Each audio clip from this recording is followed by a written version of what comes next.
Hi, I'm Aliki Pishev, and I'm a clinical social worker specializing in working with partners and couples dealing with sex addiction. I run partner trauma groups as well as workshops, and I have a group practice in Lexington called Center for Life Solutions, and I'm also part of New England Recovery Associates, which is a group of specialists working in the sex addiction field. Hi, and I'm Joel Ziff. I'm a psychologist in the Boston area, and I work with addicts and offer groups to them, and also work with couples and do consultation with other clinicians and educational programs for the general public around topics of sex addiction. And we're going to talk today about the Couples Roadmap for Recovery. So we'd like to explain a little bit about how we got here. Joel and I have been working collaboratively for many years now, and we realized that when couples are coming in crisis and chaos, they really need a path forward. They need to know that there's hope and that there's a process of healing and recovery, both for the partner, for the addict, and then together collaboratively. And that's the process that we came up with. Yes, and a lot of this came out of what we noticed as we were working with couples, and I might be working with the addict, and Aliki might be working with the partner, and we would start to have disagreements with each other about things. And first, it seemed kind of annoying and problematic, but we then realized that this was an inevitable, necessary, and healthy part of the work, because we are each aware of getting different information. We are seeing the perspective of the addict or of the partner or of the couple, and those differences are very important for the couple to resolve, and we help them do that. And the differences we have between us about how to help the couple are also very important to respect, because we each have unique perspective and unique skills that needs to be integrated. So our work to develop this roadmap came out of an effort to have a more relational process in which the therapist for the addict, for the client, and for the couple work together in an integrated way to support the process. We also found that there's a parallel process going on. There's at least 3 therapists, generally the individual therapist, the couples therapist, sometimes there's more. And so there's a need for communication and collaboration and conflict resolution. And it's what we're trying to teach the couple system. And so there's lots of challenges on both levels. And so where we started was we started to identify the stages that couples go through, and then identified certain tasks both for the addict and for the partner. So I'd like to review the 6 stages. So generally what we've seen is couples come in crisis, so we're doing crisis management, where the next stage is individual stabilization for the addict, for the partner. Once they're both stabilized, the 3rd stage is couple stabilization, really trying to get that dyad regulated and working in a good way, in a healthy way that helps the whole family. And the 4th stage is the formal disclosure process, as many know.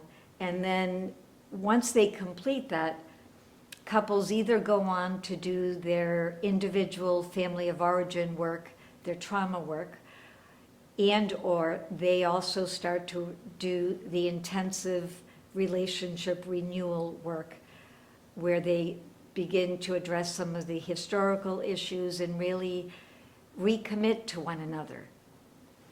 And in each of these stages, we have worked on the tasks being more relational. So as an example, a couple examples, usually the addict does a 3-circle addiction recovery plan.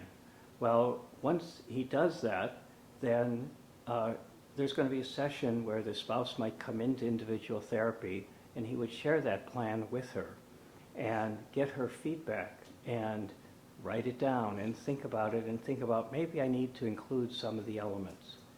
We also have added some other tasks. So we're working on something called the 3-circle relationship recovery plan, which the addict does and which, when it's the right timing, the partner will do, to think about what are the unhealthy behaviors that I have in the relationship? What is healthy behaviors in the relationship? What are the triggers to unhealthy acting out? And these, again, are shared as the addict and partner share with each other, give feedback to each other, and work to each develop healthier relationship skills. And then that leads to the couple's recovery agreement. Before I get to that, I just want to mention that in our field, the old mindset of everybody stay on their side of the street, we found doesn't always work, and it can actually be re-traumatizing and dismissive of the partner, and that a more relational model works better, more successfully. So the sort of back and forth of getting feedback from each other and the therapeutic team working collaboratively to hold that safe haven really helps them to move forward. As Joel mentioned, there's a number of tasks. The 3-circle relationship recovery plan for the partner. We have the wellness 3-circle plan. There's a trigger management plan. There's a number of tasks that helps to empower the partner. All these tasks sort of build upon each other and lead to what we have called the couples recovery agreement, where they come to agreements about basic issues like finances, parenting, living situations, and it's a fluid document that they collaborate on and work on together. Yeah. As another example, in the emotional restitution in the disclosure process, rather than the addict working on a template from outside, the partner will complete a worksheet and will work with her individual therapist to talk about what is it that she needs, and that goes to the addict so that what he writes is appropriate. And that might be shared prior to his sharing it with his partner, also with the partner's therapist, so that we do everything possible to make sure that that emotional restitution actually is emotional restitution.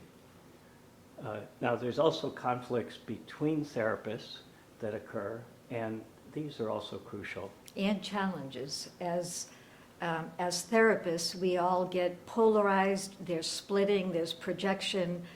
There's over-identification with each of our clients. So we have to be willing to collaborate and communicate and compromise and kind of laugh at ourselves and step back.